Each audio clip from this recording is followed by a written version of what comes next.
আসসালামু আলাইকুম রহমতুল্লাহ বরকাত। আমি ভারতবর্ষের লোকের উদ্দেশ্যে কিছু কথা বলতে আসছি। আমি ভারতবর্ষের লোকগুলারে বলতে চাই, ভারতবর্ষের সরকারে বলতে চাই, আমরা ইদানিং মোবাইলে দেখতে আসি আপনারা যেই ধরনের ভারতের মুসলমানের রূপে যেই ধরনের অত্যাচার জুলুম নির্যাতন করতে আছেন, আসলে ভাই আপনার হিন্দু তো আমাদের বাংলাদেশও আছে, তাহলে আমরা কোন হিন্দুর উপর টর্চারিং করি? আপনি কেন এই মুসলমানগুলোর উপর টর্চারিং করেন? মুসলমানের ধর্মীয় জায়গায় আঘাত করেন, মসজিদে আঘাত করেন।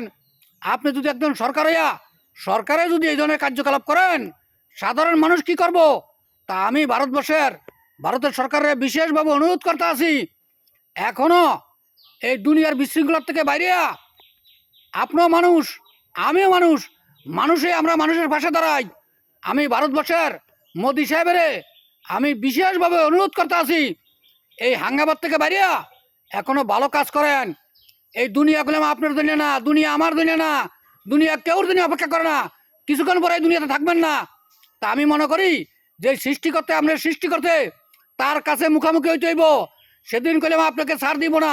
তো আমি এখনো আশা করি আপনার সঠিক মস্তিষ্ক ঠিক করিয়া দুনিয়াতে সঠিক কাজটা করেন। এখনো এই বিদ্যালয় থেকে বাইরে ভারতের মুসলমান ভাইদের জন্য সুন্দর ব্যবস্থা করে দেন, তখন তো আমাদের প্রকৃত একজন মানুষ। তা আমি বিশেষভাবে ভারতের মোদি সাহেবের আমি বিশেষভাবে বার্তা দিলাম, এখনও সঠিক পথে আসেন। যে জুলুম করতে আছেন এই জুলুমের থেকে বাইরে যান। আপনার মতো হিন্দু ভাইও বাংলাদেশে বহু আছে, তা আপনি এই কার্যকলাপ থেকে এখনও বাইরে হন।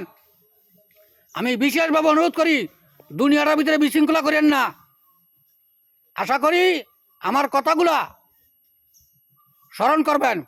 আর আমার এই ভিডিওটা যারা যারা দেখবেন, সকল মুসলমান ভাই বোনের কাছে, হিন্দু ভাই বোনের কাছে বিশেষভাবে অনুরোধ করলাম, সকলে আমার ভিডিওটা ছড়াই দিবেন, যাতে ভারতবর্ষের সরকারের কাছে কথাগুলো আবার পৌঁছে যায়। আশা করি সকলে আমার কথাগুলা লাইক শেয়ার করিয়া সকলে ছড়াই দিবেন।